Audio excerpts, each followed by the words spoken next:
if I had my way, Dan probably would never have enjoyed The Lord of the Rings because I wouldn't have wanted the films to be made.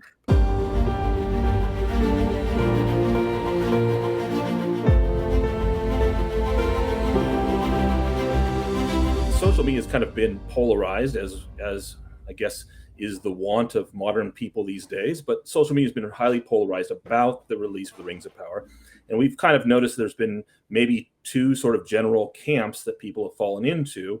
And these are people who like Tolkien in a variety of forms. Most of us like his books, and many of us like the movies that have come before to varying degrees. But they've kind of been divided into two camps. And the first is the camp that says we're really excited for the Rings of Power because it's another adaptation of Tolkien. It's imaginative. We haven't had anything for many years, and maybe we'd never liked the Hobbit movies in the first place. Sorry, that's me. But it's more than just you. It's new content, so get excited about the new content. And the other camp, which most of us fall into more or less, are the purists, and we say Tolkien needs to be respected, and we're not liking a lot of the details we're seeing coming out from the Amazon team that's doing Rings of Power. So we want to sit and talk about that a little bit and sort of flesh out our thoughts on why it is. Well, and I think even more than why it is, but should we be doing it, right? What's the value in somebody like me? If I had my way, I would be out there telling people, don't watch the Rings of Power, go read the Silmarillion. In fact, if I had my way, Dan probably would never have enjoyed The Lord of the Rings because I wouldn't have wanted the films to be made. I was all into it then, but then I saw the Fellowship of the Ring, and I was just discussing with my brother the other night. I'm like, yeah, remember when we came out of the Fellowship of the Ring? He was like, yeah, you hated it. And I'm like, yeah, I hated it. And I grew to like it afterwards. I wouldn't say that I love it necessarily, but I grew to like it. But should we be defending Tolkien? Because if I would have been defending Tolkien that way in the early 2000s, somebody like Dan would never have gotten into it. Yeah, man, so, what a jerk. Well, I, for one, am glad that Dan got into it. So for that reason alone, I love Peter Jackson's. I feel like when we're talking about comparing Peter Jackson's trilogy to the Rings of Power, I think we're talking about something that's like fundamentally changing the essence. It's not just like little tweaks to characters here and there, like, oh, let's add a little bit more drama to this character arc, or let's change the way he gets the sword, or things like that are like little plot differences. I feel like the Rings of Power, it's just like, at least what I've seen, it's fundamentally changing the whole story. Well, it is, because they admit it, because of the compression, right? We've talked about this before. So they're taking nearly 2,000 years of Tolkien's history, and they're compressing it into what's going to no doubt be a few dozen years or maybe less in story time over 5 seasons. And so in order to do that, you have to change the story. There are going to be characters interacting with each other that never were alive at the same time. And then of course they have the entire new slate of characters that they're inventing. But isn't that a good thing? Because then we get to see more characters of Tolkien's work in a short amount of time. I mean, I'm playing devil's advocate, and I want to go back to that question of like, should we be doing this? Like, what's the benefit of us being such strident defenders of Tolkien? And I think there are some YouTubers that really get stridently defensive of it, and I'm kind of fine with it. I don't like the name calling. I don't like calling people shills. It's very easy to be suckered. I don't know, is that the right word? To be sucked in by the studio when they offer you free things. That certainly happened to me. The best free thing I ever got was like all the posters for the Two Towers and Fellowship of the Ring. They never sent me anywhere or shipped me to England to do anything like that. But my desire to keep Tolkien supersedes my desire to see anybody else's vision of Tolkien, right? To see somebody like what is it, Disa on the screen, the brand new female Black Dwarf that is nowhere near Tolkien's works. And so but by doing that, when he didn't write that, when he didn't write Halbrand and he didn't write Galadriel in the way that they're writing him, am I taking away somebody else's love of Tolkien that could be grown, or that could be, that could spring up after seeing something like this? And I know, Dan, you said it is totally different, but let's say it is different, and then somebody does get into Tolkien and starts loving Tolkien and really jumps into it with both feet because they never would have liked it if they didn't see it in this incarnation. Is that a good thing, or would it be better that, or is it ruining too many people's minds of Tolkien? Are they changing it too much, and then people will read Tolkien and be like, well, wait a minute, where is my diversity, equity, and inclusion in Tolkien? Right? Why do I not? Right. Why is Muriel considered to be, pale and white, and yet on screen she wasn't? Right? Do we ruin Tolkien by letting somebody have so much leeway, or do we improve him by letting somebody have so much leeway and bringing more people into the fold theoretically? Well, I think that what you win people with is what you win them to. So I feel like if you are creating a show where the big draw is, look how diverse it is, look how inclusive it is, look how, and that's your whole show. That's what you're winning people to. You're not winning them to Tolkien. I feel like there is a fundamental difference between what Peter Jackson tried to do. I feel like he did make artistic license. He did make certain choices just because he's making a movie. He's got to figure out, how am I going to make this into a movie, as opposed to an entire doing justice to the entire book. I'm going to try to adapt this Yeah. to this medium, but I still feel like he tried to be faithful in the choices that he made. Even if he did make a change, I think he still tried to keep the spirit of Tolkien in the movie. And when I see the Rings of Power, when I see the previews that come out, the characters they show you, I don't really see that. So what you're saying is that, whereas Peter Jackson, because he held close enough to what Tolkien actually wrote, and I think he had the code of, we didn't want to inject our own politics or beliefs into the stories, but go back to what Tolkien actually wrote. It was something like that. I don't have it right in front of me, but that was the general gist of the idea. Whereas the quote here comes from an executive producer, where she writes, "It felt only natural to us that an adaptation of Tolkien's work would reflect what the world actually looks like," which is funny because the world actually didn't exist with the one that they're trying to recreate. But so what you're saying is that Peter Jackson was able to bring people closer to Tolkien because his was at least a close enough representation of Tolkien. And if it's not close enough, if the Rings of Power isn't close enough, it's not going to draw anybody into it. Or it's not going to draw people into it at the same rate, at the same volume that Peter Jackson's films did. Well, I think it's going to bring a lot of people into the Rings of Power, or whatever that show ends up being. But what that is, it's kind of like, it feels like yeah, it's fan well, fiction. yeah. Well, what I was going to say is, like, you don't see new fans of Star Wars anymore.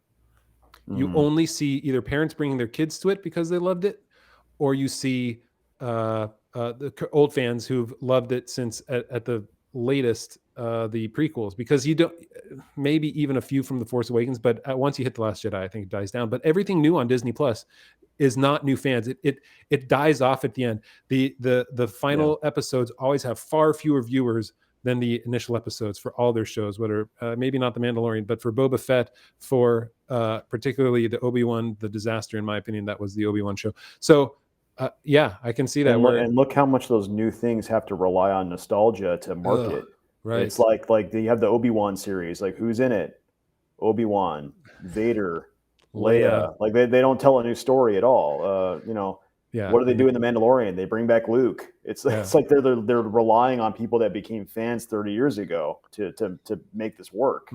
Well, in that regard, though, I see what Rings of Power is doing is kind of like the opposite of that, interestingly. Like, in other words, there's no okay, not totally, because the Hobbits are nostalgia. They're keeping Hobbits in there because of nostalgia. They've focused on Galadriel apparently because of nostalgia, but what they're doing, if you look at all the new characters they're doing and everything, like everything there, they're just telling their own story. They're not telling Tolkien's story, by the way. They're telling their own story. They have a whole slate of new characters. It's loosely set in Tolkien's world, essentially. It has some of the same events, apparently, but the time compression means that they're just telling their own thing. And I think when that happens, they're not even going to get the benefit of a lot of nostalgia, as you see from a lot of the purists. I think that let's say Rings of Power has some success, and a lot of people watch it, and they get some decent ratings from certain parts of the social media world and the critics. I guess my point would be there's this old idea. The word virtue actually means excellence. The Greek word for virtue actually means excellence. So the idea isn't, for me, is it good enough? Is this adaptation of Tolkien good enough, or is it fine? The adaptation of Tolkien, since Tolkien's such an unbelievable author, needs to be the best it can be. So what I argue for is excellence, and what I'm not seeing is excellence in their casting, in their storyline, in the way they're presenting, in in their marketing of the Days of Our Lives. marketing. Oh no. Oh, wait. I'll try and like put it right here somewhere. I don't Okay. know if All we can right. get that. Terrible. Thank you for Yeah. bringing the terrible. Yeah, this is the opposite of excellence, right? It's the Days of Our Lives. The if you people have been criticizing things like, I mean, even the costuming. There's these shots of Tar Miriel, where it's like painted on armor. It's literally cloth with armor scales painted on her that you can see when you zoom into the shot. It's so community theater that the quality is bad. This is not excellence anymore, and Tolkien deserves excellence. So by good enough, which is what we were saying, good enough means better than all the rest, better than anything it could have been. I mean, that's good enough, right? It's going to bring more people, and that's why Peter Jackson, you could say, it was excellent. Mhm. And this goes It back had to a video that I did last week, which was talking about why there's nobody at the top of Amazon that comes with passion. So Star Wars had George Lucas pushing it for years. Once it became just a property of Disney, right? You lost the passion, lost the excellence. Peter Jackson came in and decided, I'm going to make this film. It didn't come down from the top and say, hey, we're a studio, we're going to make this film. He had to push it. He had to create the animatics to start it, or whatever it was. He had to promote it. He had to go to studios and say, I want to go make this film, and convince them that he was the one to make it, and then started his own special effects company, or essentially created his own digital effects company in order to make the film. And so it was excellent. And so if you're not pushing for excellence at every step of the way, it's diminishing the excellence that is Tolkien. That's right. And that's why it's worth defending, because it is something that is very good and very good. And so it deserves that kind of an effort. And there will be people that will say, for example, that just to steel man the case a little bit, there'll be people that will say, well, talk to the showrunners. These guys can quote, parts of the unfinished tales and then Tolkien's letters, and they really have passion, and they really want this to be a great show. And aren't the details that you guys are quibbling about, aren't they the unimportant stuff, like making the world of Tolkien look like our world, which I find to be a hilariously backwards way of looking at it. Like literally they're saying the quote that you just read, Jonathan, what kind of it was? It a producer? Was it it was an executive producer? Yeah, executive producer. Yeah. That quote, where essentially that she sees nothing wrong with bringing our world on and putting it in Tolkien's world. Like, Tolkien's world is not our world. That's the point here. So when you recreate an imaginative world, yeah, and yes, I'm, for all you internet trolls, I'm well aware that Tolkien has oh no, and all rational thought has left my brain. This is the excellence you were talking about. What is not excellent about this, Michael? It's Celebrimbor. He is the most excellent of the soap opera. Is that why I maybe think it isn't excellent? Oh man, it's whoever they did not get excellent marketing people, because this is just a mistake. They aren't reaching for the top. By what is this part? That's my favorite part. What in the actual world is going on there? Yeah, that was. Well, we know what's going on, Jonathan. We saw this. It was the 70s Days of Our Lives. Like, that was what was going on, and I know what's going on when I see African American hobbits, or black hobbits. I guess he's an English actor. So black hobbits. What's going on is something that isn't Tolkien. They could never have made the statement that you paraphrased from Peter Jackson when he was asked about it. He said, "We did not come to bring our own politics to this. We did not. That wasn't their mission. Their mission was to try to return to the books." So the producers of this cannot say that with a straight face. I mean, they might be able to say it for marketing purposes, but they wouldn't be able to say that. So the question then comes back to, should we be defending this in the way that that so many people are is by essentially saying this is not Tolkien. Don't let yourself be convinced that they're actually doing this for the sake of Tolkien. They're doing this for the sake of Jeff Bezos having a new Game of Thrones. But should we be defending it as vociferously, as vibrantly, as stridently as we are as a sort of as a Tolkien originalist community? Maybe is the best way to put it. So my answer to that is it worth defending? Is it something excellent and good? And if it isn't, Harry Potter. Sorry.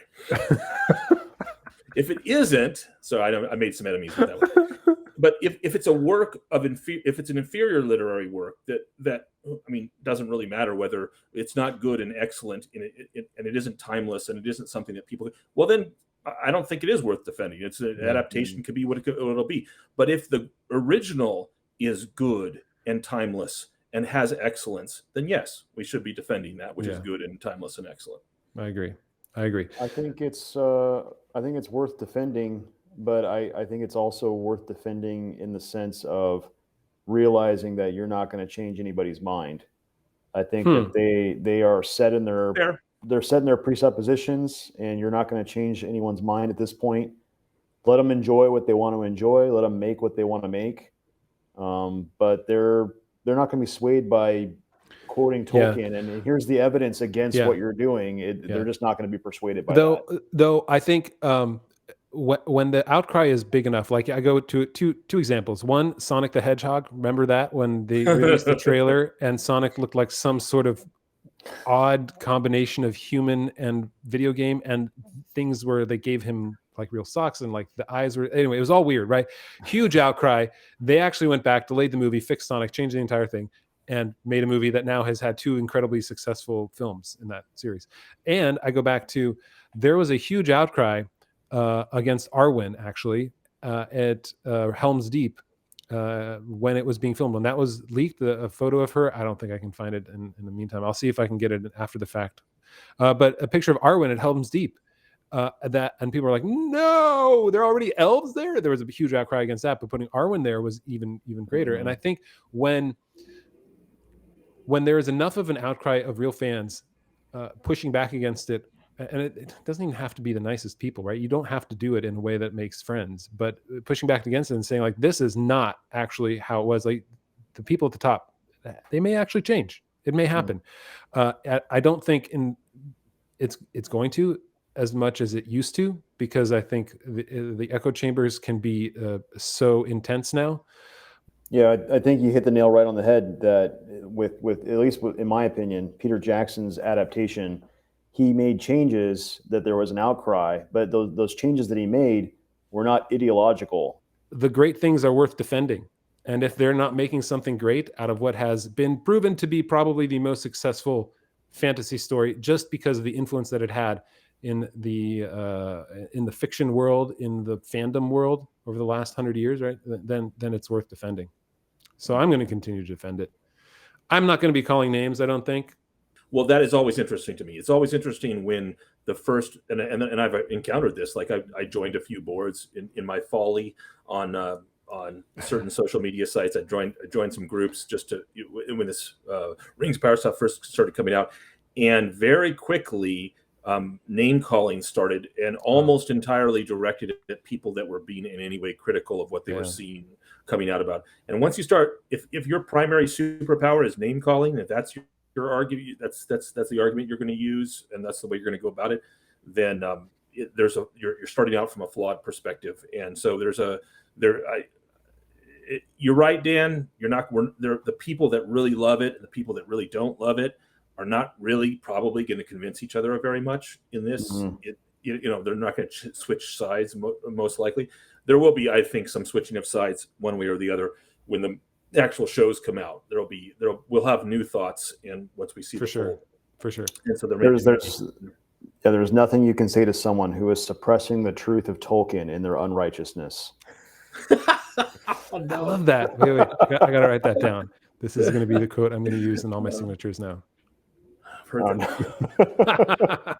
Yeah. Well, I mean, there's something true to that too. We will find out a lot more. It's September 3rd, 2nd. Wait, 2nd, I think. 2nd, yeah. the day, or the anniversary of Tolkien's death, I believe, is also the anniversary. Oh, Yeah. Yes, let the jokes flow. So there will be continuous sides of fandom, and there are two distinct sides. There's those who want to keep Tolkien as much as possible, and the ones who want to see Tolkien in as many things as possible. And I think there's a third side that's like, I want to make Tolkien into my own vision of what it should have been and not what it actually is. But I think two of the sides can kind of get along. I hope that they do amend some of their ways. I think, apparently the Silmarillion rights weren't even for sale, and so they only got the rights to the appendices. So the Tolkien estate wasn't going to sell any of that, and so they got that. And so then they're like, well, what are we going to do with this? We're just going to compress it down. We're going to make all these changes because we have a template and not an actual story to follow. I mean, if they were to do what for instance, what was read in our podcast Window on the West, when it comes to of the Flight of the Noldor, where you see this great character arc for Feanor, and you could take it out over a few years, that would be an incredible story, but they don't have the rights to that. But they're still not making anything great out of what we actually have, because they're deciding to inject their own desires into what it should have been, not into what it actually is. Yeah, they have the rights to plenty. They have enough to make some great stories. They do. So is it worth defending? Yes, it's worth defending. Should we be defending it vociferously and with gusto? I think so. And courtesy. I have a hard time with courtesy sometimes, but yeah, but I agree with you. We don't need to call names. We don't need to call names. But we could point out the flaws. Yeah, and then, but also I hate the idea that any one group of fans has the monopoly on being the right group of fans, because you see that a lot now too, and I saw that a lot 20 years ago, and it sucked then, and I think it sucks now. But I don't think it's going to be changing anytime soon, because too many people are bought into certain things. I will say, though, I think if you're the fan, no offense to you, Dan, if you're the fan who started by reading The Lord of the Rings first and the Silmarillion first, you end up on a different side of fandom than if you saw the Peter Jackson films first and came to it that way. Because when you see those towers, those elven towers and the Númenórean things that Alan Lee again drew essentially and was brought to life by Amazon, you see the things that called back to films that you loved back then, and anything is going to make it amazing. Kind of like how we felt before the prequels to Star Wars came out, and then we saw The Phantom Menace and went, okay, Jar Jar, huh? We're going to be like, oh, okay, Galadriel, huh? That's what we got now. Midichlorians, come on. Give it up. Yeah, if they put in like, why is Galadriel magical? Well, it's the blood that she had when she was on the shores of Tunan, the counts of gems that rubbed up against her skin as she bathed in the salts on the. No, I don't know. So I don't know. The hidden, they're going to do something. Here's the thing: carried with her from Valinor that she can magically leap across entire caverns with on. Wire through. Yeah, the wire work is amazing in this show. Anyway, so yeah, it's worth defending. And in the end, the great thing is with Tolkien, you always have the books to go back to. You always have what he wrote. With Star Wars, with Harry Potter, right? Things are a little more fluid because of the ownership of the rights to those, I think, ultimately, and how they're being portrayed. But you always have, you can't go back to Tolkien and say, what would you have written? Would you have made Gandalf gay? That's not going to happen anymore, because guess what? He's dead. And it's been 50 years. And we're not going to have those kinds of questions anymore. But is it still worth defending? Yeah, I completely agree. It's totally 100% worth defending, because it is great. And if something that great, like you said, Michael, I love the way you put it, right? It's worth defending because it's great. And if you're not going to try and make something great, make something the most excellent, if that's not your goal, if your goal is to make the next Game of Thrones and not make the best possible show that can be built around what Tolkien actually wrote, then we need to defend that. We need to defend the idea that you need to make it great. So, yeah. Final thoughts? Jonathan, just think of all the intimacy coordinators they're keeping employed. How can you turn? I mean, you don't want to deny them their right to work, do you? Yes. Okay. So, any final thoughts? You just have to let them. Just let them do what they're going to do. Let's all send them copies of the actual. You mean like books. The hands of Morgoth around the Silmarils? Yes. Yay with all both you can hands. do, is speak the truth in love, and whoever Eru Iluvatar wills Yes. will repent. Right. As long as we don't have Amazon continue gobbling Tolkien like Ungoliant gobbled the light of the Silmarils, or try to, then all will be well. Well, we shoved a lot of This is- metaphors into the last This is 60 great. seconds. That was good. I love it. I love it. All right, guys. Thanks for joining me on this. That was fun, and we'll see more when it comes out. Or we might look at this and laugh and be like, "We were totally wrong. This is the most amazing thing that's come out since Peter Jackson's I films." would love if I look back on this. I was like, I was totally wrong. Yeah. This is truly excellent. It's so much more fun to be positive than negative, but it's so much more easy to be negative than positive. Yeah. So yeah. All right. Well, thanks everybody. We'll catch you next All right. time. Take care, all.